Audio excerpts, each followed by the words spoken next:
wasn't until 2020 that I actually sat down and watched Texas Chainsaw. All right, how do I turn this on?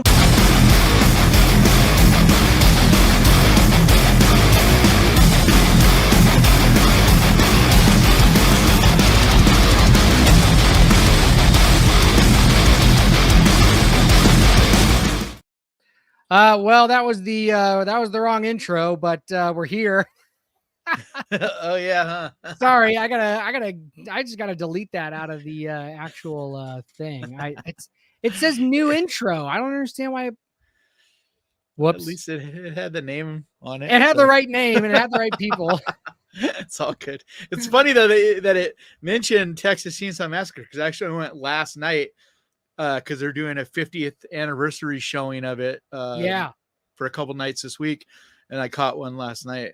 God, nice. Dude, I would it like is to still see that so clear why that movie is as iconic as it is. Like certain movies, they're iconic and everything, but you kind of got to be like, yeah, but you would have had to be there. It's like, yeah, I can still understand why it's iconic and whatever, but you would have had to be there for it to really, like Blair Witch. I love Blair Witch, but I'm not going to sit there and argue with someone and say that a 16-year-old kid is going to get what we got and be scared by it. You know what I mean? Right. Yeah. Texas Chainsaw Massacre, dude, like fucking still works, man. It's like a classic. It still looks incredible. Yeah. Like it has all the things. It's crazy that he was able to out the gate make something like that. It's the same with Jaws, you know? Yeah. So what's going on, everybody? Good to see you. Sorry we're late. We're a day late and we're a day and an hour late. A day and an hour. but thank 25 you. 25 hours. 25 late. hours late. So sorry, but thank you for tuning in. For those of you, I didn't get to put an update. He's the reason for 24 of those. I'm the reason for one of those. Right. It's me. It's me. We both share some of the blame. I've been doing a lot of stuff recently that's been that's kind of thrown us off schedule, and I'm sorry, but you know, in the business that I'm in, sometimes you just kind of have to answer the phone and go. It's like I told you yesterday, as long as we don't miss a week, like, you know, missing a week sucks, but if it's just a day or whatever, like, yeah, I think most of them out there would agree. It's like better, like, it's not a big deal. Like, as long as we get it out and you know, in roughly the middle of the week, I think that's what's important. So thanks for everybody tuning in. MCM, good to see you. Boba, MCM? Good to see you. Psycho says the substance was incredible, but don't think I'll rewatch it. I think a lot of people are going to have that reaction, but we're going to talk about it. We're going to get into the substance. And we're going to get into spoilers. We are. Boozy's here. We'll give you guys all a warning before we do. Good to see you, Boozy. Terry's here. How's it going, Terry? If you haven't seen the substance yet, shame on you. Yeah. I know. I thank you, Mr. Jim. I know the updates are helpful. I'm sorry I didn't get to one today to say that we're going to be an hour late. I apologize, but here we are. So but you did say we would be. I did say we'd be on today. Yeah. And then we also have. You don't got to give a minute by minute. Yeah. So good to see you guys. I thought we had a super chat already, but I'm not seeing it. So I'll try to find that. Sorry about that. But anyway, yeah. So we got did and we didn't see it. Yeah, if you gave us a super chat and we didn't see it, thank you very much. You can't super chat on the Screaming Yard. Good Lord, Screaming Room. The Screaming Room channel yet, but you can on Ghost Pirate. But we would love to see you guys on the Screaming Room chat. Please, watch this on the actual Screaming Room channel. If you're watching this on the Ghost Pirate channel, there is a link in the description right there to take you to the Screaming Room channel. Please subscribe. Please watch us there. Because we're really trying to grow that channel and make that a thing. This is not a Ghost Pirate entertainment show. This is a Screaming Room channel show. So, and it's also a much easier place to like find all of the past episodes too. Because like, you know, with Ghost Pirate, you got to like scroll through all the videos and get to each week's Screaming Room episode. Whereas, you know, but more than anything, it's how we're trying to build this, but trying to build something from nothing is practically impossible nowadays. It's rough. Yeah. So we're just kind of piggybacking on the Ghost Pirate to try to get it a little bit going, but eventually we'll switch to just that once it's monetized, especially like once it's monetized and we can get super chats there and whatever, then I think that's so good to see you from New Brunswick, Canada. Good to Nice. see you from there. Man, I love Canada. Bakersfield. I need to go back to Canada. I do not love Bakersfield. No offense, Oh, but Bakersfield sorry, sucks, man. Sorry, Greg. He knows. He lives there. Like Oh, I've spent some really boring ass hot nights playing performances and shit in Bakersfield. we got a hot take from Zion Mountain. He says The Substance, Immaculate, The First Omen, Apartment 7, and Longlegs are all garbage. So we that's kind of that's a take. That's I think it's not that they're garbage. It's just that's your opinion. So how about you not put that like it's a fact? Mew Medic says Substance is my favorite of the year, one of the best 2020 so far. Okay. Yeah, absolutely. King of Sanity, we need grandma butt flavored Pop-Tarts. Okay. What the hell is a grandma butt flavored anything? What I don't know, but I would not like to have that. Am I missing something? Is there like a new candy called grandma butt flavor or something? No idea. I do love Pop-Tarts though. Okay. Question. Hold on. Okay. To the chat as well. All right. Do you prefer Pop-Tarts toasted or just the way they come right out of the package? Or do you have some other weird method I don't know about? I like them toasted with butter on them. Yeah, I like them toasted. I've not put butter on them. Dude, you don't want to put a ton, but a little bit of butter on them. Just a little layer of butter there. Yeah. Dude, slap so hard. I mean, you will be addicted to them, but MCM says also right out one of the worst things for you. So, I mean, I'll eat them out of the package. Don't get me wrong. Like I love them however you give them to me, but Boozy can't deal with Pop-Tarts. Toasted in a toaster with a little bit of butter on them afterwards. Like, yeah, it's amazing. It takes them to a whole different level.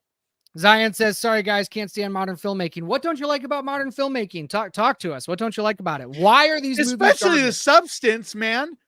And Immaculate, to be honest, those are basically 1980s movies. Everybody has the opinion that I don't like anything, and I thought The Substance was great. So we're going to talk about it. I thought it was a great film, great story. Demi Moore, she's going to get snubbed. I mean, she definitely deserves an award for this movie. She's going to get snubbed the same way that Jeff Goldblum got snubbed in The Fly. I'm calling it right now. Maybe. But here's the thing. Jeff Goldblum was not Jeff Goldblum when he did The Fly.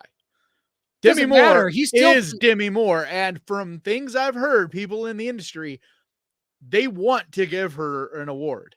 So yeah, but they're not going to get a nomination for this. They're not going to. She's going to get a nomination. She's going to get a nomination. She's not going to get the award. They're going to nominate her, but if she gets nominated, that's huge by itself, man. Yeah, but horror movies get nominated all the time, and they get snubbed by other movies. No, they don't. Well, every time they get nominated, they get snubbed. Yeah, but usually they don't even get nominated. Well, like I could tell you 100 amazing performances that didn't get nominated at all. I mean, look at Mia Goth, Tilda, or what's her name from Hereditary? Oh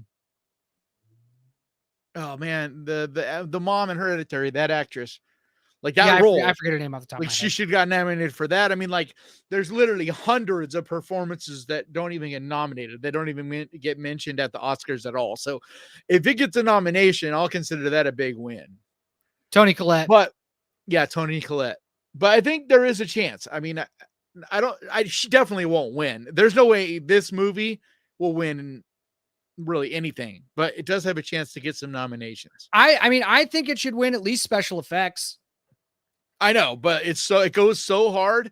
Dude, there's no way it wins anything. There's too many old ass people that are in it'll win like some of the other stuff. Like I think it'll soundtrack or something stupid like that. No, I don't think it'll get shit as far as winning at the Oscars. I'm saying I think it'll win some Golden Globes and like some of the other award shows. It'll win some stuff.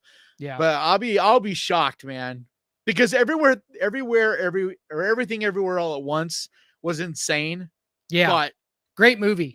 Even that was nothing compared to the levels they go in this. I mean, they go absolutely out of their fucking gourd.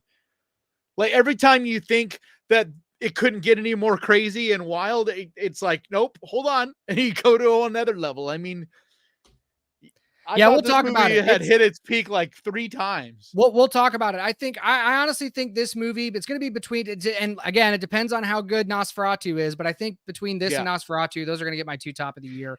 I don't agree. I think from what I know, Heretic is going to be your movie.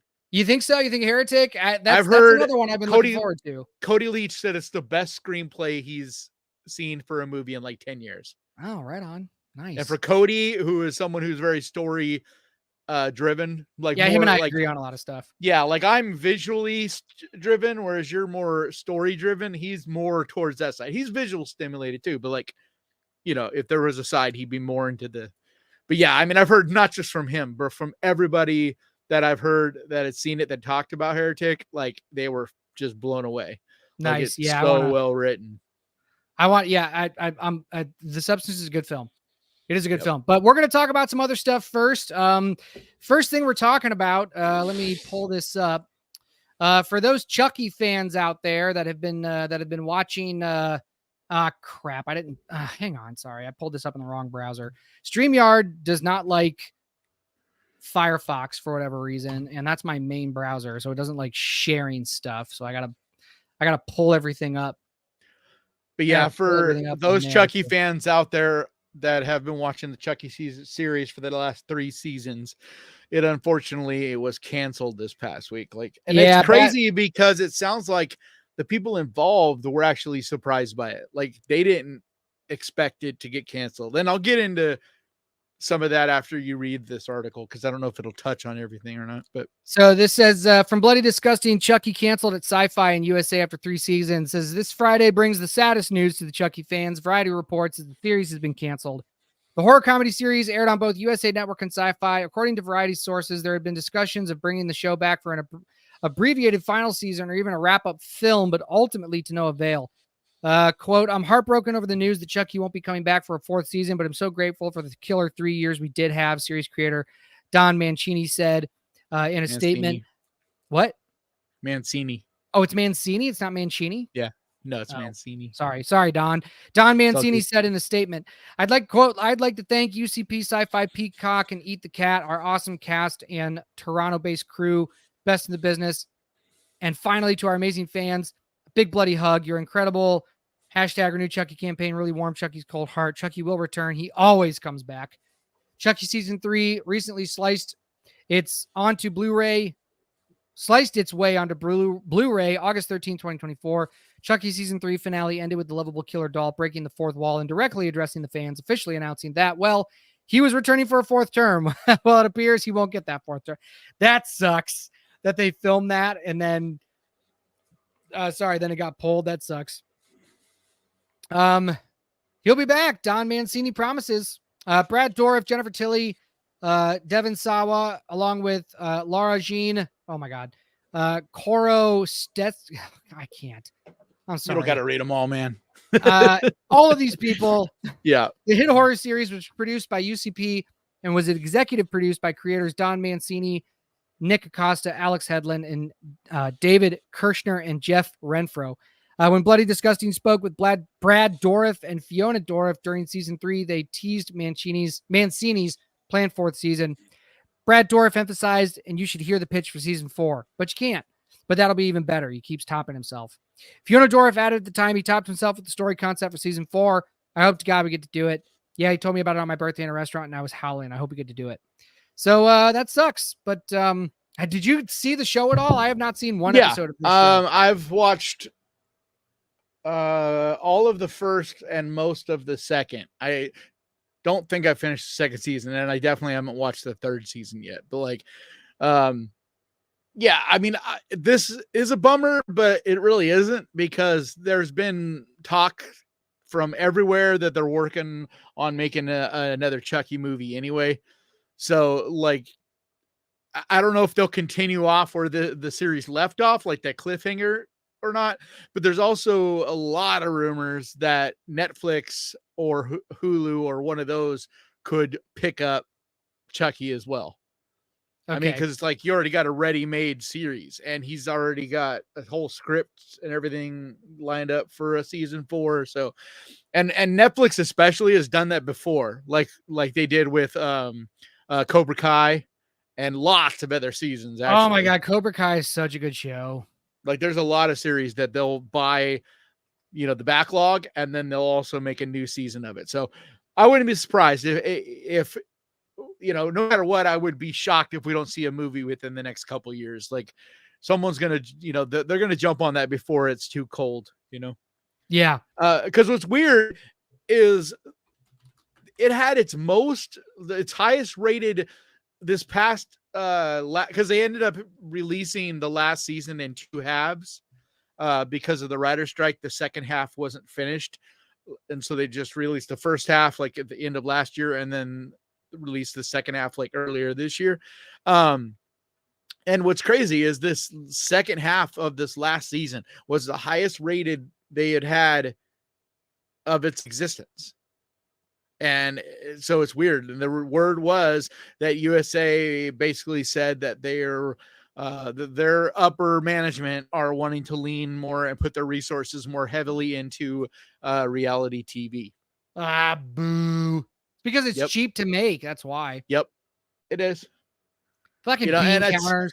Yeah, but the thing is, like, streaming is where it's at. So these companies, these TV channels, they got to adapt. They got to do something different. And so a lot of them are just kind of hanging on for dear life. And it does cost a lot of money to do a full-fledged scripted TV series anymore if you're not a streaming service, you know?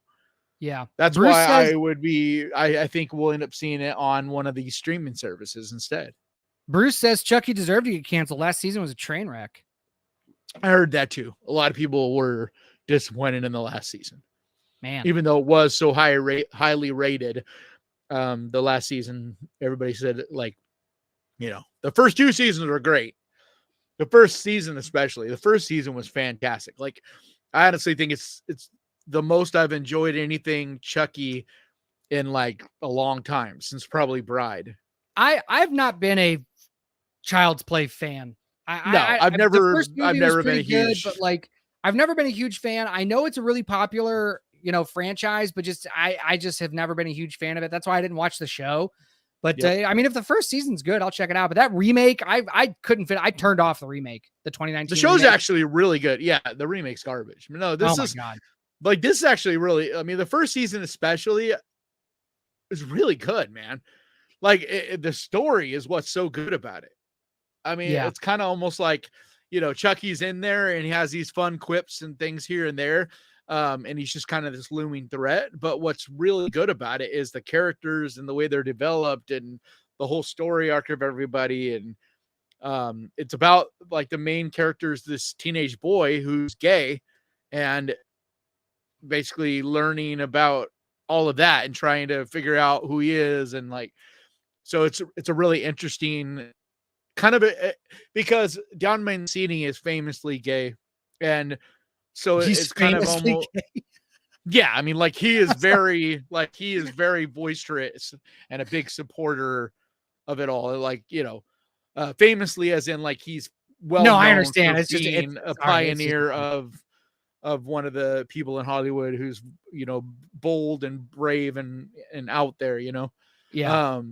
And so it's a really amazing, like, look into what his growing up and being a young teenager, learning and like dealing with all that. Like there's gotta be a lot of this that is from his own experiences. And so I think it just makes for really good writing. But then it started to get more and more wacky and like weird and goofy in the next 2 seasons and stuff. So anyway, Allison, it is a little bit of a bummer, but for any Chucky fans, don't be sad. Like, this is definitely not the end of this. There's way too many important people involved that love Chucky. Allison, we will do a spoiler-free review at first, but then we will be getting into spoilers. But when we do get into spoilers, don't worry. We will have this overlay that at first we're talking about spoilers. So once it happens, we will warn you. We're not just gonna drop it on you. So don't worry. Right, and then our next and last story before we get into the substance. Well, it's do you want to do the trailer or you want to talk about Robert Englund? Yeah, let's do the Robert Englund and then just start talking about the substance. All right. Well, so we're not watching the Nosferatu trailer? We can if you want. I want to watch it. I like it. It's good. I'm looking forward to it. It's my most anticipated movie of the year. Like, it really is. Like, I am looking forward to this movie. I love Robert Eggers. I love Nosferatu.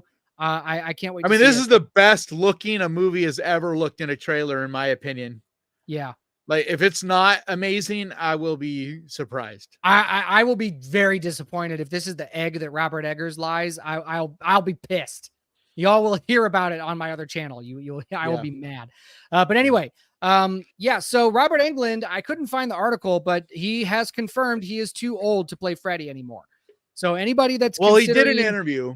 He did an interview, and where I couldn't find it. It's on Bloody Disgusting, but he's talking about he's talking mainly about the 4K release of Nightmare on Elm Street, I think it is.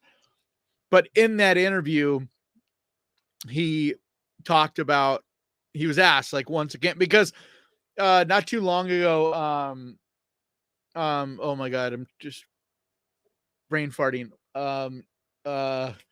Who played Nancy? What's her name? Friggin', oh, come on, man. Like, she's an icon. Like, I'm horrible with names. I knew it, and then you blanked. No, not Barbara Crampton. Who played Nancy? Come on, chat, help us out. I know it. Oh God, I know. I'm Heather Langenkamp. Thank you, yes, thank you, Heather Langenkamp. Sorry, she did an interview recently, and in the interview, she said that she believed Robert Englund could do one more round of Freddy, and so he was asked in this interview, and it's a really brief statement, but he was asked in the interview like what he thought of that comment, and as he thought about, on any level, being in another Nightmare on Elm Street, and he said absolutely not. I found an article, so here it is from Metal Sucks. Yeah, but it's a long article, man. I had to comb through the whole thing to find the little blurb where he answers this. Like, it's a long interview. Here it is. Okay. Yeah, here it is. It says, quote, "I would love to be invited if they reboot Part 3 Dream Warriors." Yes, which is the best of the Nightmare franchises, Dream Warriors. And if you disagree, you're just wrong. I love the second one too. But I think the third is definitely the best. It says, "I would love to be invited if they reboot Part 3 Dream Warriors," which I think is the most popular film. It's also the best. "It would be fun to play one of the doctors. The great Priscilla Pointer, Amy Irving's mother, was in that film. Maybe I could play her part as a male doctor." That's very cynical. "A cameo wink to the audience that I don't buy that there's this dream demon that everybody's having the same dream about. It's in the tradition of remakes, especially with horror, to give an actor that's been in the original a little cameo. So I think that would be fun. But no, there's no Freddy left in me. I could possibly voice a really high-end animated version. That would be nice to be asked to do. But I know I can't do the fight scenes any more than one take, one angle. I just can't be snapping my head or anything like that. I'm an old dog. Give me a break." So there it is from the mouth of the man himself. Yep. And the reason I wanted to bring this up is because it feels like every year you'll see another thing go around of some actor that said they would love to play Freddy. And then everybody in the comments says, "Boo, it's no Nightmare on Elm Street without Robert Englund."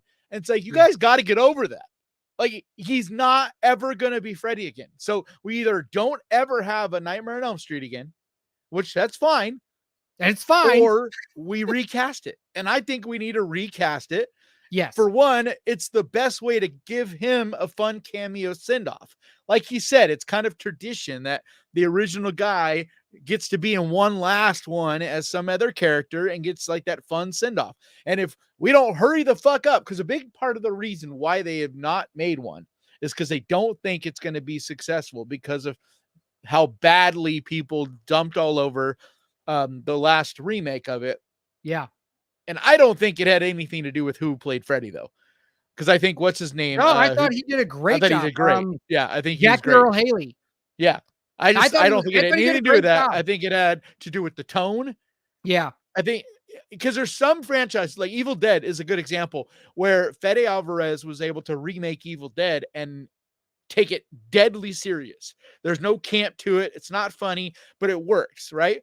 You could do that with that. I don't think there's any Nightmare on Elm Street I don't think there's anybody that can make a Nightmare on Elm Street without the funniness and the campiness in it. And then it's not a Nightmare on Elm Street. Like, it has to have that. And I think that's what made that one not work. The fact that they took him being a child molester and made it so prevalent and made such a big deal out of it and made everybody feel dirty.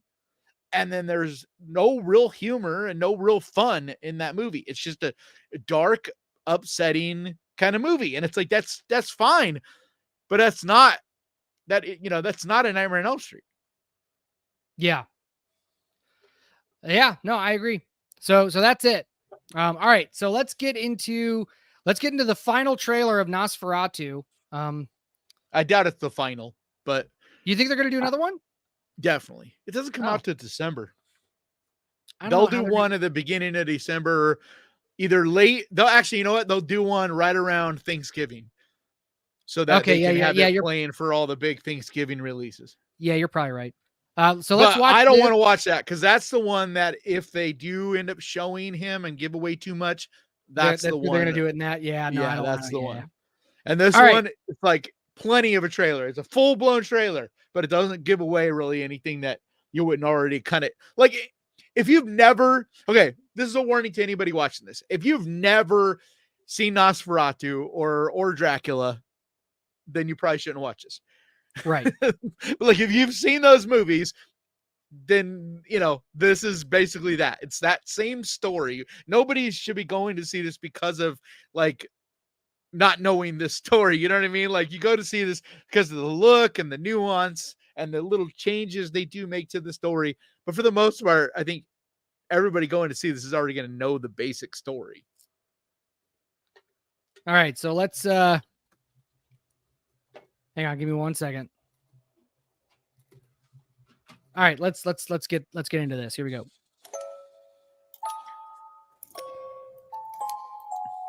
Come to me. Come to me.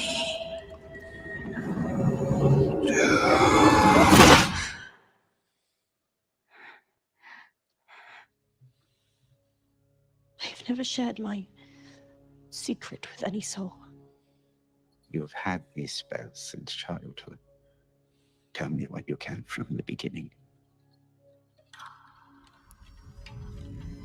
It is like a dream. It was our wedding.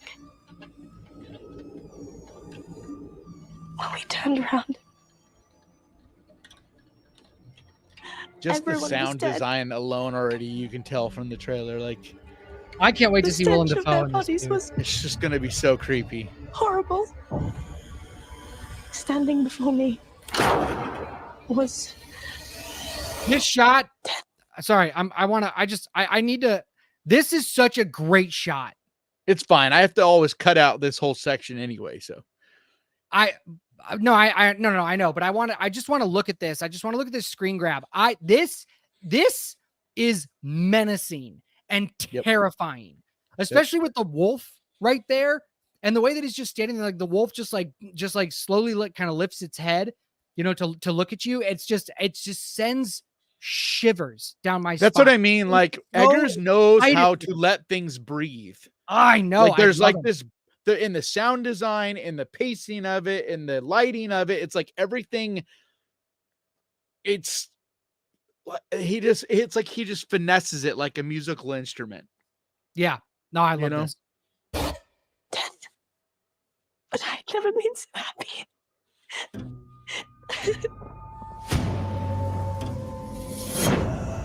Gorgeous. This creature is a force more it looks incredible, dude. Than evil. Its desire is to like look-wise, this might be his best movie. Only you can redeem us. He is coming.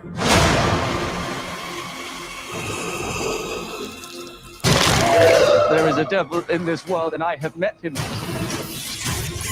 But he could never please me as he could. So fucked up. No.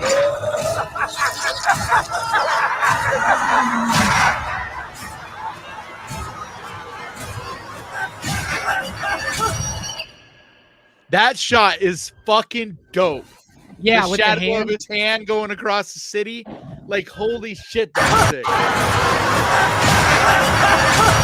at that. Yeah, that's good. Yeah, dude, I'm afraid I'm overhyping myself with this movie. I really am. I know. Look at I that know. too, with he's in the fucking the curtain. I know. But I've been saying it looks perfect, dude. Like this looks like it can go down as like one of the greatest vampire movies ever. And that's a high bar, but I can't help it either. Like that trailer looks perfect, dude. I know, Like, man. you know what? One thing that I really appreciate about Eggers is, you know how you'll have a lot of filmmakers where the whole fucking movie has like a brownish hue or a bluish hue, or you know what I mean? Like the whole thing is color graded in one way or another. I love that he can go scene to scene and the color graded is different, and he create mood and change the mood from scene to scene, but doesn't feel like he needs to stick to one, you know, a sepia tone, or you know what I mean? Like we had that whole era in the 90s of everything looking green. Like he doesn't do that shit. But yet every scene, if you think about it and you look at the scene, you're like, well, yeah, it's color graded blue. It's color graded, you know, sepia. Like it's color, you know, it's not like just that's straight out of the lens looking, but yet because it's done so well, it changes the mood and it doesn't really register. And that's how when it's done right. But like in that one trailer, I counted 4 different like hue changes from 4 different scenes, and I'm sure there's more, but yeah, I'm really trying not to overhype myself about this movie, but it's too late. I am already. I mean, it's what I've said from the very first time I heard that he was going to do this. Just like hearing that Guillermo del Toro is doing Frankenstein. Like there's certain movies that there's like the same I feel about Flanagan doing The Shining, or not The Shining, Exorcist. Like there's certain filmmakers that I just know from the moment I hear them attached to it, it's going to be incredible. Like they're the perfect choice to helm it. And Eggers, like when I heard he was doing Nosferatu, dude, it's like, that's perfect. Like, because to do it right, there's no reason at this point to do remakes of these stories if we're not going to like take it to a perfect level, you know what I mean? Like do something that is like amazing. Yeah. And that's why I'm like, if we're going to do an Exorcist, cool. We're bringing Flanagan on, because if anybody can do it, it's Flanagan. Yeah. You know, same with Frankenstein. If we're going to do another Frankenstein, then let's see what Guillermo del Toro can do, because if anybody could do it, you know what I mean? And like, so that's, and it's just so amazing to see a trailer and be like, yep, it's exactly what I thought. Like, I'm not surprised at all. Like, it looks incredible. Yeah, it looks great. I can't wait for it. All right. One thing I think is interesting too, is it looks like it's going to lean more into the sexuality of Dracula without making Dracula like a sex object, which I love. Yeah. Like, you know what I mean? We've had Draculas in the past that are sexy. And so of course the women are going to be like seduced, right? But in this, he's still going to be a monster, but yet there's a sexual component, and because that's one of his powers. And I think that's so cool that someone's finally doing that. Like, cause that's in the writing of Dracula, and you know, going all the way back, it's always been that there's like a seduction element to, you know, to the vampire, you know what I mean? Yeah. But yet it's still a fucking monster. Right. Yeah, man. So, super jacked. So anybody, we're talking about the trailer that you're probably not seeing if you're rewatching this, because copyright wise, I always have to cut the trailers out because they're a bunch of dicks, and no matter how much we talk over them, they still block the videos. So I either cut it out or you won't be able to see it. So sorry. That's what, if you're hearing us talk about it and you're like, what the fuck? There's no trailer. It's because I had to chop it out. All right. So we're going to get into our, yes, our talk review of the substance. I want to, So I've seen it completely in its entirety a couple times. I've seen it in pieces many times. Like I've had it on in the background while I'm editing, like probably 5-6 times. But I've seen it where I really paid attention to it 2 and 3/4 times. So I feel pretty comfortable with it. But I'm really bad at remembering scene to scene. So I'm hoping together we can kind of walk everybody through our thoughts through the movie. But if we miss some scenes, go ahead and remind us in the chat. But our first thoughts, I'll just start off. It is my best movie of the year at this point. There are like we were talking about a minute ago, like I've heard really, really high praise for Heretic. And then I've also heard, or I also think that Nosferatu has a good chance of being the movie of the year, which I love that they're releasing it on Christmas Day, because it's like, yay, Christmas present, right? But I hate it because it means my best of the year video, I can't make it and release it until after Christmas. Right. So that means I have like basically 5 days to shoot that video, edit that video, and put that video out. Well, why don't you just shoot it and edit it and just leave a space if Nosferatu makes it? I might just do that. But it's just, there's a lot that goes into it too, because it means there'd be a whole movie I'm cutting out of a top 10 to replace. Yeah, no, I get you. And it really just changes the feeling of an entire thing. So, all right. So give your overall review, and then I'll give mine, and then we'll get into spoilers. Yeah, I think it's the movie of the year. I mean, I shot a full review. So if you want to hear like my right out of the theater reaction, like I basically yelled the entire review. Like, it's the way I felt. Like, if I'm lucky, each year there'll be one movie that makes me feel that way. Last year it was When Evil Lurks. The year before that was Night House. Like, just there's those one, like in 2020 it was Possessor. Like, there's just each year, if I'm happy, I'm lucky, there's that one movie that I'm like, I will remember this movie forever. Like, this is immediately in one of my favorites list of 100, 200, whatever. But like in that, because like it's impossible to rank, in my opinion, like your favorite movies of all time. Yeah. And like, but if it's a movie that I remember in 20 years and I'm still like, yeah, that movie's incredible, like that timeless element. And like, to me, The Substance has that timeless component that 20 years from now I will still still be praising this movie. I mean, it does like takes things from each era of horror and sci-fi, you know what I mean? Like, it takes parts and makes this its own like amalgamation of these different components of like great movies from like the 70s, 80s, 90s, 2000s, 2010s, whatever. But yet it doesn't at all feel like it's like, it doesn't feel like a Frankenstein. Like, it feels like it's all smooth and all the things make sense and work in the way. There's one part that you mentioned in your review I read, where you said it lost you a little bit, where I will push back on. Yeah, I'll push back on that and a reason why. Like, no, that's fine. And I'm actually gonna get towards there. I've had more time to think about the movie after I wrote my review. And if you guys, I don't usually talk about my other channel on this, but if you guys want to see my review that I did in video form, it's on the Breakdowns and Body Bags channel. I posted my video review there. Yeah, you should always mention when you post something. Okay, well, I post with this, everybody knows because they're on the Ghost Pirate channel. You know what I mean? Like, they know when I post up something. I post every Monday. Every Monday is a movie on but people and Body Bags won't remember. But I'm just saying you should always feel free I will. I like to make this I like to make this show and this channel about this show. I try not to talk about the other stuff, but I know, and that's where I don't really talk about reviews. my much either. But mentioning like, hey, I did do a full review of it, just like I did. I said I did a full, because it's different, a full review that you do when you're thinking about that movie and prep for it and all that, than just a quick blurb on this.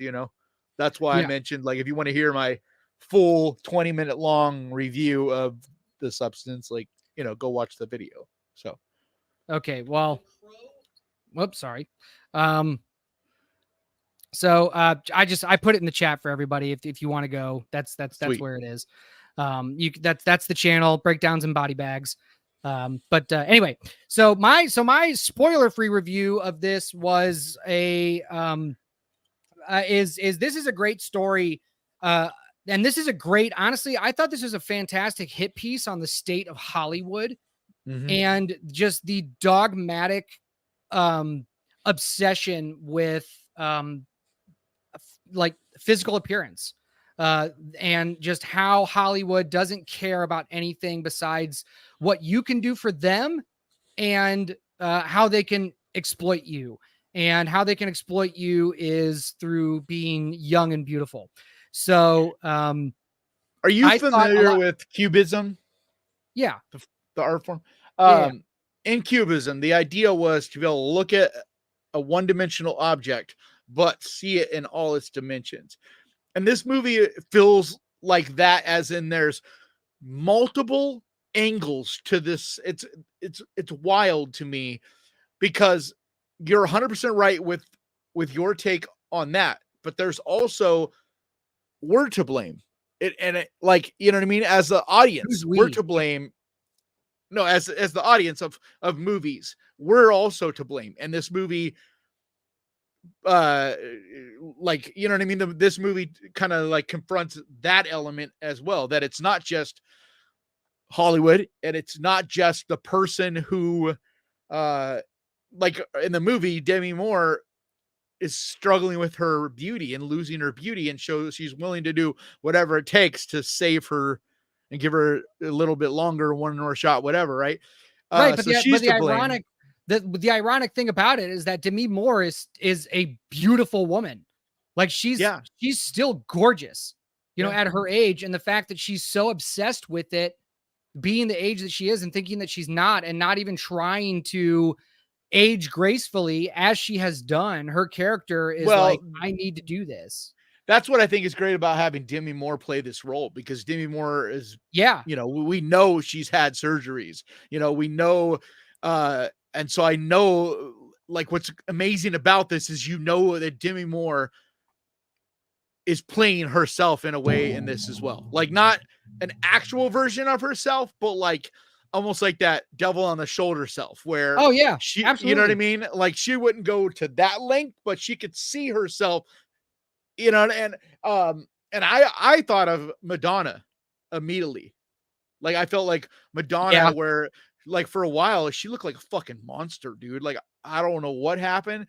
And I felt so sad for her. And it's such a shame, but also that's what I mean. This movie is also pointing at us. We're to blame too, because everybody was making fun of Madonna. Everybody was talking shit about Madonna, you know, like, and lots of other celebrities when they get old. Like, I've seen fucking people in my comments straight up be like, I don't want to see that old bitch. Like, get some beautiful young, you know, I didn't like that movie because so-and-so is old and ugly now. Like, literally, people, like, guys say shit like that. Women say stuff like that. Like, as an audience, if we gave the money, so to speak, to Hollywood to bring us Demi Moore, to bring us any other aging actor that you can think of, right?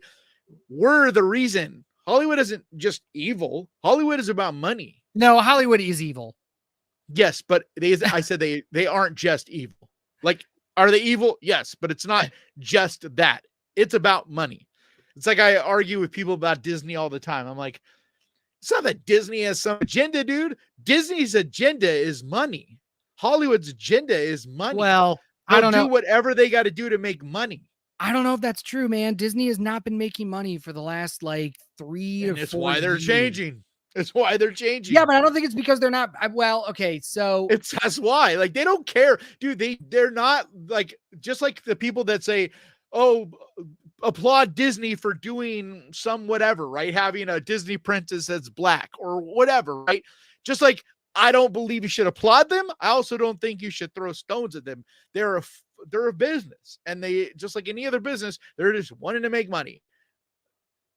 That's what it comes down to. And it's like, I'm like, there was someone today that commented saying, you know, because I posted a Hulu video today, and they were like, oh, I canceled my Hulu subscription because I won't give Disney any of my money.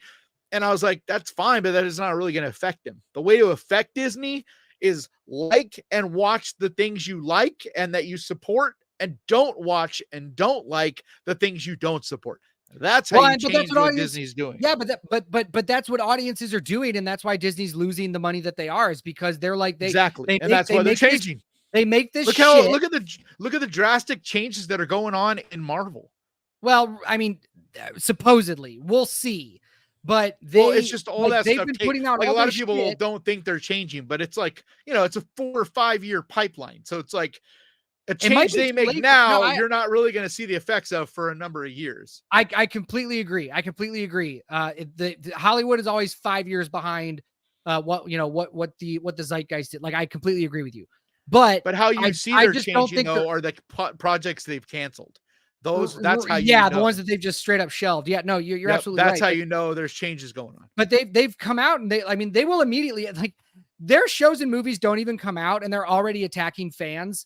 And so fans aren't watching it. And then they're like, well, why isn't this making money? It's because you told us not to watch it. You said it wasn't for us, so we're not going to watch it. And so, like, of course, and the audience that you think you're making these products for, they don't watch it either. They don't buy it either. All they do is retweet it.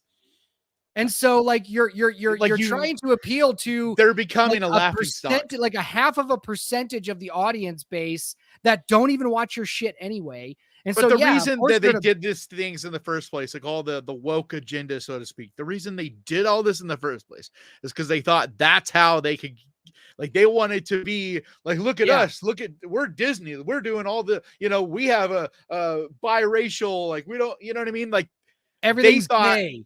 Yeah, they thought that that's the direction they could go, and everybody would be like, oh yay, look at Disney. It's about money. It's about good stories. That's what it's about. It's about entertainment. I know. I agree.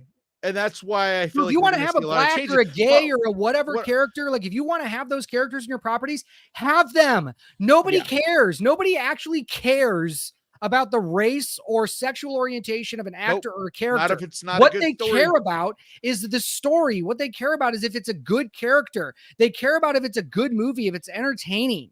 They don't, like, audiences don't care about just the surface level thing, which is what the substance, coming back to the topic at hand, is making such a critique about, is that they're putting out this shit thinking that this is what audiences want.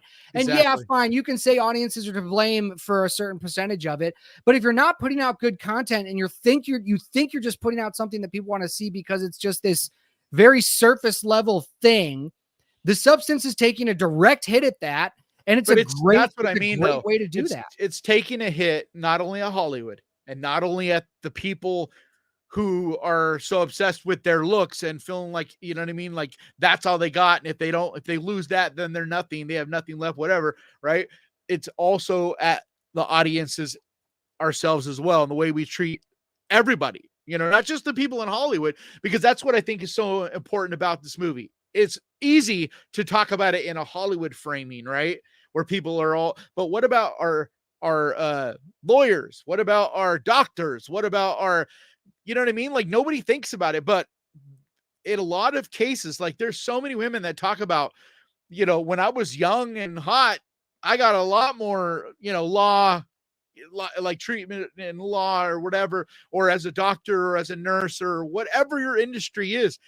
And we as a society need to value our elderly people and that they still have value and that there's something there to them, not just beauty. Like, it's not the end all be all. And it also doesn't mean that beauty's not, I mean, like, that's the thing I thought was great about this movie. It doesn't just villainize everybody either. Like, everybody in a way is responsible for this situation. That happens in the movie. And I think that's great. Yeah, Elizabeth Sparkles is not a good person. No. Like, she's but not, nobody is. But nobody is. But nobody in this movie either is, except for the only one that's like fully bad is what's his name? The producer guy. Yeah. Well, he's the only one. He's a cartoon character. He's just literally I was laughing my ass off every time he was on screen. Yeah, Dennis Quaid. Yeah, he's not even meant to be taken as like that's a real person. It's more if he's playing this cog, like it's a symbol. He's playing basically a symbol in the movie. Yeah, because there's so many things, and that's why I think a lot of people will misunderstand this movie if at first with the final act, and it's why a second viewing for me made this movie even hit even harder, because it does take this nosedive in the third act. And if you don't know, it's easy to kind of be like, whoa, what the hell? Like, this movie all of a sudden is now campy and bonkers and loses its fucking mind. There's a reason for that. Like, you know what I mean? It's like part of her, it really kind of in a lot of ways symbolizes her sanity.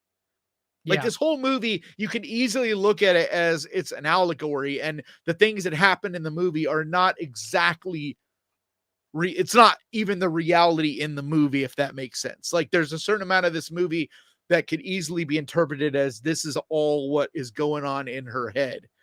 And you know what I mean? And like, it's everything is symbolic, which is why it goes to such crazy extremes, but it's also a blast. You know what I mean? Like, it's also super fun to watch. And that's one of those rarities for a movie, to have great storytelling and be really symbolic and all those things, but also be fun and not feel preachy. Yeah. No, I thought the way that they told the story, I thought the way that they said what they wanted to say was very much in service of the film itself, which is good. That's the rule. The message should serve the film. The film should not serve the message. And so whatever you're trying to say in your movie, you know, it should serve the film. And I thought they did a great thing with that. I really don't have a lot of critiques about this movie, except for the runtime in the third act. But, you know, I'm not going to not recommend it based on that. It does run a little long, and I agree with that. Although I do feel like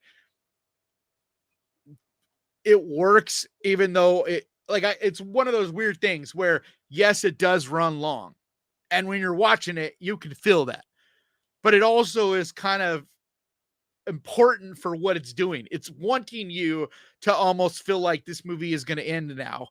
And then it ramps up again, and you're like, okay, this is the ending. No, it ramps up again. It has at least 3 that I clearly noticed, like, fake out endings. And so I think yes, it runs long, but it also works. It's weird. It's hard to even explain, but like, it's not like you don't enjoy it. You do feel the runtime, and you are going, yeah, it is a little long, but you're still, you know what I mean? Like, it's still enjoyable. You're enjoying it because of, like, I don't know. It's hard to explain, because there's some movies that are long where you're like, I could easily cut out 20 minutes of that movie. And I don't know if there's anything you could cut out with this without losing the overall feeling that you're left with when you walk out. Yeah. You know? Do you want to get into spoilers? I don't know if we need to be honest. No, unless you want to go. No, I can keep talking about it without spoiling. If you're not a fan of body horror, I'm almost less comfortable talking spoilers, so I don't do it. Like, I never spoil movies, so like, I can always talk around things. If you're not a fan of body horror, you're not going to be a fan of this movie. The director really taps into her inner Cronenberg when it comes to this. Yeah, there's some pretty gnarly stuff in it. I loved it. Everybody's saying Cronenberg, which I agree. I mean, I definitely see some Cronenberg, right? But I actually felt like it was more reminding me of Society. Have you ever seen Society? Oh yeah, The whole shunting scene. Yeah. Because even the tone in Society, where it's serious, like it is a serious message. There's some serious stuff going on, but yet it's campy and cheesy and knows it is. So there's like, you can't help but laugh. You're like laughing at it, while at the same time it's impacting you. Like, it's this really rare thing that, like, very few filmmakers have ever been able to do. It's one of the things, like, that I love about Tales from the Crypt, the TV series. Yeah. It's because it always had this, like, powerful message and things that were gross and would bother you on some level while you're still laughing at it. What am I trying to think of? There was something I wanted to talk about. I wanted to bring up. I wanted to bring up. Drew, I showed this. I can still hear you. Okay, Drew said, I didn't understand the point of switching if you don't actually experience the other side. You do. Your consciousness, or at least the way that the film presents it, is that your consciousness does transfer. But I think the other person is also uniquely another person. So you are experiencing it, but you're probably just not experiencing it the same way that you would experience your solo consciousness as you exist now. And so there's a little bit of like, yeah, I've actually heard this as like the biggest thing that confuses everybody. I've seen a lot of people talk about this. And like, I agree, like basically what you said. To me, it's almost like, I think it's like watching a TV where they have no control over what's going on. And everybody said, well, then how come they're surprised when they wake up? I think it's not that they're surprised necessarily in that moment, like they didn't know this happened, but it's, or even not a TV, it's probably more like a dream. Like they experienced it like a dream where they have no control over what's happening. But when they wake up, there's still this surprise at what, you know what I mean? Like it's still like they're in the like in this whole, because I don't think it's almost like VR, I would say. Well, because like the old guy says it's lonely in there. Yeah, you know, so like there's an amount of them being like aware on some level, even when they're the one that's conked out. And everybody that's watching, if you haven't seen this is a little bit spoilery, but not really. I mean, this is something that basically happens within the first like 10 minutes of the movie. Yeah. But I mean, trust me, as long as we don't get into the final act, that's the only time that's really spoilery. That I will never spoil. Yeah. Not for, because it's so fucking amazing, but it's wild as shit. Yeah. But I mean, nothing else will spoil the movie. It's a great, it's a great film. It's a good story to me. I mean, all of the actors do a great job. Oh, the scene that broke my heart when I was watching this, that was just such a too. Did you see me comment on that? Or I don't know if I know exactly what you're going to bring up. I think you did, but the scene that broke my heart is when she, so in early in the movie, the date. Yeah. Early on in the movie, she runs into this guy that she knew in school, and they exchange numbers in kind of an awkward way. I didn't like the way that they did it. Yeah. But whatever. This is like the only, like this guy I did because she's like knows who he is, but also is so like when you meet people and you're a celebrity on some level, and in my case, I've never really been a celebrity, but I've been somewhat known on a level that when you meet people, there is an awkwardness where you're like going somewhere they're like stopping you, and like you want to acknowledge them, but you can't acknowledge everybody. And so there's some of that. There's also what's going on with her at that time. Remember what she is coming from, just hearing, remember? What I'm talking about, the specific thing I'm talking about is when he writes his number down on the piece of paper and then drops it in the mud, and then just picks it up from the mud and gives it to her. It's like, he wouldn't do that. He would just rewrite his number, right? Yeah, that bugged me too. But that's the one thing that I was like, but it doesn't matter. So I want to talk about this. The reason I think that was in there is it's the same as the shrimp scene, where there's these certain like visually. For one, it's a French filmmaker, so like there is a French, there is a French movie sensibility to this, which I love because it gives it a unique quality. But like if you saw her other movie, Revenge, there was things like this too, where she hyper focuses on like one element that in most movies would just be B-roll, but in hers, if you think about it, you're like, yeah, that's not. Like shrimp don't really look that gross. That guy would not really pick up a fucking note out of the mud. Yeah, but I understand. There's a visceral quality, like a visual quality, and the way it makes you feel quality. Yeah, but I don't. That's why I had a problem with that. But we're not supposed to think that this, like, not all. Like, here's the thing. I know what they're trying to say about men, okay, but you run the same problem with painting all men in a broad brush and painting all women in a broad brush and doing all that. This guy is an actual genuine dude who still thinks that she's gorgeous, who doesn't care about how famous she is. He just remembers her from school, thinks she's doing well. I don't think that they were painting all guys. I've seen a few people say that. I don't somebody think they were dropping their number. I think that wasn't meant. But pick that wasn't something what up out of the mud and hand it to somebody else. That's not a very respectful thing to do. I don't think that was meant that way though. I think that's what I mean. I think you're seeing it that way, but I think it was meant to just be showing him as a goofy bastard who's clueless. But he's sweet. And when they show him again, remember how understanding he is, and he's really a sweet guy. Like the text he sends, like he doesn't get mad. He's just like, I understand. Like, and then also the only reason I think this is because then the only guys, there's only a couple guys in this movie. And I've seen people say that all the guys and like, no, they're not, because the other one that a lot of people are forgetting is the young guy in the first place. Yeah. And the old guy. Like they're victims too. Like, yeah, you know what I mean? Yeah. That is the exact, and I love that they did that, because if you don't have that guy, then it's just another movie of like women's problems. Like, and not everybody can relate to it. And I'm not saying I would have felt that way, but a lot of, dickhead guys or whatever could, instead of getting the message, they could easily just be like, oh, it's just another woman, life sucks for women movie. You know what I mean? But like by showing that, no, guys are victims of this shit too. Like how many Hollywood guys have we seen in the last 20 years where they get all these face-ups? Look at Mickey fucking Rourke, dude. He looks like a fucking monster blew up in his face. Yeah. So like, I love that. I love that detail. And that's also why I think that, because the only guy that's in it that's shitty is just the boss guy, but he represents Hollywood as a whole.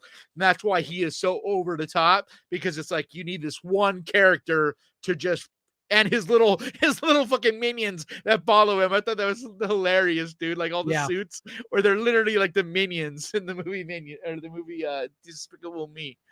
So that scene. So we're setting up this scene where like she finally calls. We get that one point where she like finally considers maybe she wants to stop doing this. Maybe she wants to live her life, develop a genuine, deeper relationship with this guy. And she cannot bring herself to leave the house because she is obsessing with how she looks, to the point where she just ends up in a bathrobe on the side of her bed. And then she just keeps doing the substance. And it just, it's the point of the movie where she just basically gives up. Yeah. Like she gives up on life. It's like almost akin to suicide. It is so heartbreaking, dude. And I'm glad you brought that up, because I think it was Cody or someone, I think, talked about it in their review, and I commented on it as well. Like that scene, it's so impactful, because there's a lot like that we're leaving out that led up to that moment, but there's things that have happened, and that is the moment when it's just like she's shattered, she's broken, like it's over. Yeah, it's like, it's heartbreaking. Nothing good is happening from this point forward. Like that is the what's the term? That is there's no going back point. What's that term? It's right after, the point of no return. No, I'm talking about point of no return. It comes after like it's point of no return. Dark Night of the Soul, and then Point of No Return. But then in the typical hero's journey, there's something that happens in the Point of No Return where, after the Point of No Return, where you can redeem yourself, and that it never happens. Which is also what I think is so great about it, because there is no good that comes to anybody in this movie. Yeah. It's, and that's not really a spoiler, dude. Trust me, because there's so many things that happen. I know, but I mean, it's. I know. I'm just saying that for anybody out there that is still here that hasn't seen it. Like, don't worry, that's not. It's spoilery. We're getting in spoiler-y territory, but there's nothing that is a spoiler, if that makes sense. Yeah, but no, fantastic film. All right. Any last thoughts or anything, or chat? I mean, I'm going to chat. Also, like, if you haven't seen her other movie, I not enough people are talking about. A lot of people are just like, "What the fuck? Where did she come from?" But like Coralie Brigitte, like, where did she come from? Blah, blah, blah. Dude, go watch Revenge. It's over on Shudder, and I'm not saying it's as good as The Substance, but it's still a damn good movie. Especially if you enjoy The Substance, it's one you got to see. It's the only rape revenge movie that is genuinely fun. And I remember when I first watched it and reviewed it, and I was like, I can't believe I'm going to say this because it's such a weird thing to say, but like, yes, it is a rape revenge movie and it sucks, but it's also super fun. Like, it's bizarre, but it also handles, like, she does a really good job. Same with In the Substance. She does a really good job of handling some of these real sensitive kind of situations and stuff with care. So it's not like, what's Not the like word I'm looking for? exploitative. It's not, yeah, it doesn't ever feel exploitative, which is so common when you're dealing with things like this, you know. But she's really, and she's, goddamn, she's artistic, dude.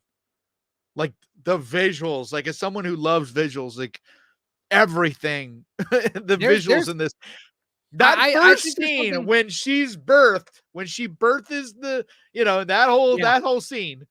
I'm not Dude, gonna say what happens, the scene but where she holy takes off crap, her. dude, I don't know how they did that, man. Like, there's a couple things, like the needle and thread part. I'm just like, how did they shoot that? Like, that looks so fucking real, dude. Dude, it's so weird. The smoke just makes you go invisible. Yeah, it's my whole it's a whole green. My background is garbage right now. That's why I have a shot from a BTS shot from the Hellgate is my background right now. No, I know, but I'm saying, I like, have a it's so bunch of like funny camera gear because when the behind me. smoke goes up, I've seen it happen a couple times. It literally makes you invisible because the green screen, it doesn't realize, it doesn't know what to do with all that smoke. Yeah, like right there, it makes your whole head and everything just vanish. So yeah, I think there's something for everybody in this movie. I think fans of fans of horror, fans of art house, if you like art house, and even if you don't like art house, there's enough other stuff in this that you really enjoy. It's like art house, but it's not a slow burn. No, the like movie a lot of art house movies are kind of slow, but there's a lot happening in this. Like, like the pacing of it, it's not an action movie, but yet it's like, it doesn't really feel like a slow burn because there's something constantly happening. There's like payoffs. Like, it feels like every probably, yeah. And but there's payoffs. Like I said, like, not just with false endings, but like, there are so many like plateau moments in this. Like I said, that first birthing scene is only like 10 minutes or whatever and it's wild. And then there's multiple other like body horror scenes and crazy shit that's happening. Like, the one that I wanted, another. The one I wanted to mention is when she's about to have Sue. The other one is about to have sex with that guy, and she like unzips the back of her suit, and like just the gore comes out. My god, dude! When that happened, I was like, and I was so confused. I was so confused for a while. I'm like, because in this movie, there's times when you're not sure what is reality and what is a fantasy. And that's also a scene that leads me to believe, because remember that she wakes up from that. Yeah. So that's another, that proves that you are aware you're dreaming. Like, you're aware on some level. Wolfbane says, I'll look her up later, but where do I know Margaret Qualley from? You probably know her from Poor Things. Yeah, she was Felicity in Poor Things. So that's I just watched her in an amazing movie last year called shit. Hold on. It's really good. Recommendation. It's not really a horror movie though. But it stars another guy that another actor that I'm a big fan of. Hold on. But it was really good. Future City Sanctuary, which is on Hulu right now. It's not a horror movie. I'd say it's more of a thriller. But it stars the guy that I always get confused with, the guy that plays Jon Snow. Christopher Abbott. Yeah. Christopher Abbott. So it's a movie that was shot during the pandemic, but it's amazing. It's literally a really upper level hotel room with just Margaret Qualley and Christopher Abbott, just the two of them in this room. But it never, ever feels slow, never, ever loses your attention. It is crazy. It is all dialogue. It's not like they're having these visions of other places. No, everything is happening in that room, and it is amazing. Like, especially if you're someone who is young and acting and goes to like what are they called, troops, like acting troops and stuff. It feels almost like that, where you have two characters, they have no props, they have no nothing, and you're just like, go, you're in this situation. You know what I mean? It's like almost feels like that, but dude, that's like her acting in that, because she does great in this. She's amazing in this, but you don't really get to see her acting chops. You get to see Demi Moore's acting chops in this, but Margaret doesn't. I mean, there are some scenes towards the end and stuff where you do see a little, but I think for a lot of it, Margaret is more of just like this princess, you know, like she's just this beautiful, like temptress kind of thing. But her acting in Sanctuary is incredible. So definitely watch that movie if you're a fan of hers in this. But I couldn't believe how naked they all got. Yeah. You get like frontal from both of them in this. I thought we were gonna see a little bit, and then I was just like, "Oh shit!" Like it wasn't even like they teased it or slowly went into it. And I think it was great how they did it. Where by the end of the movie, you're like, you don't even really care when they're naked anymore. It's like, you know what I mean?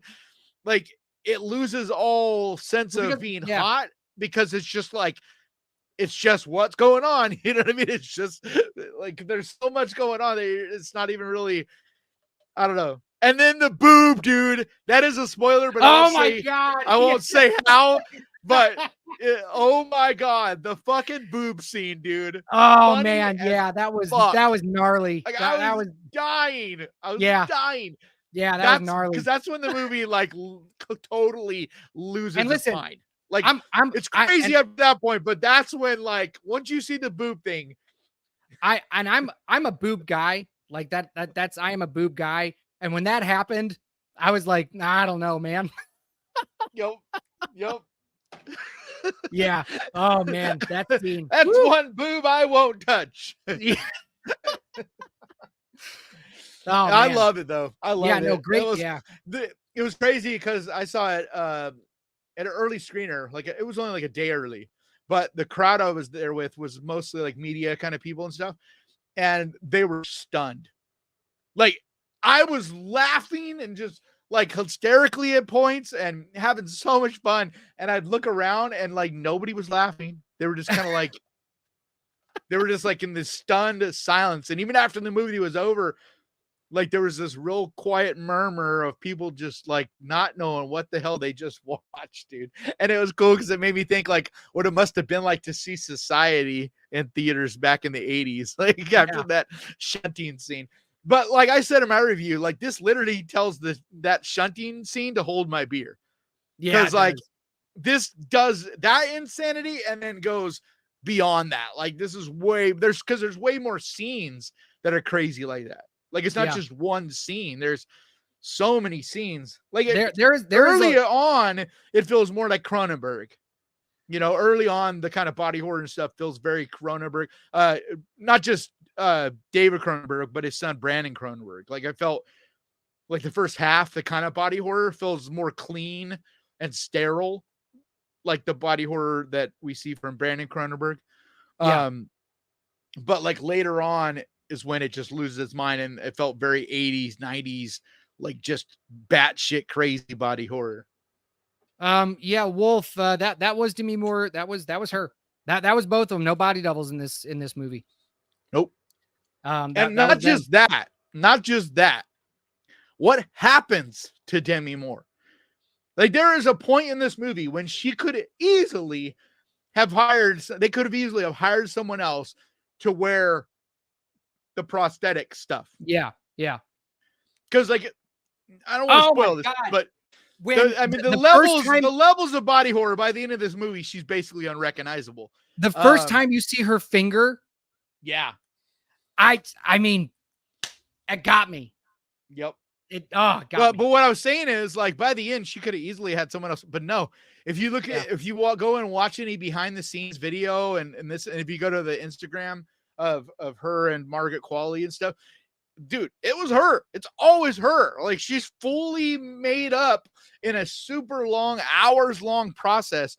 And there's numerous photos and video and everything out there showing like she was fully committed to this role in this character. And that's also why I feel like she must have felt very strongly about, because there's no way she's making any money from this. You know, I mean, she makes more in residuals sitting on her couch than anything she'll make from this. I mean, me and you would be like, fuck, dude, that's a lot of money. You know what I mean? But like in her scale, like guarantee you she's literally working for scale. Yeah. Like I there's really, no way, like she's probably working like on back end, like she's probably getting some of the back end, but as far as like what they had to pay her to do this, like, dude, there's no way they could have paid her much to do this. Same with Margaret Qualley. Yeah. They both did a fantastic job. All right. That's going to do us. We're about 15 over, but that's going to do us. Thanks everybody for sticking with us for as long as you did. Thanks everybody for being patient with us when we didn't stream yesterday. We streamed tonight. We're going to try to stick to Wednesdays. We've been doing a good job, right? We've only had a couple times where it's come on Thursdays. There will be times when we got to move it around a little. Yeah, but thank you guys for showing up and chatting with us. Please subscribe to the Screaming Room. If you're watching this on the Ghost Pirate channel, please move over to the Screaming Room, subscribe to us, and chat with us in the Screaming Room chat. Yeah, we'd love to continue this conversation with any of you guys. So if you absolutely, yeah, you know, and leave us a comment. Comment, especially on the Screaming Room. Like the Ghost Pirate, you can kind of get drowned a little bit with. I can only keep up so much with the comments. You know, I'll read them all, like I always read them, but as far as being able to reply to them all, it's, you know, I can't. But so once this video uploads, but on the Screaming Room, I can definitely, one of us can definitely respond to you guys if you comment on the Screaming Room. For those of you in the Ghost Pirate chat, we just posted a link to the Screaming Room channel in the chat. There is a link in the description. If you look in the description of this video right now, there's a link to the Screaming Room channel. Please. You can also just simply type in the Screaming Room in the search engine and you'll see us too. But that's going to do us. So not on Bloodscribe. There's a lot of the videos that are beyond Bloodscribe when you search for that. So just look for the separate channel, the Screaming Room channel, and go to that one.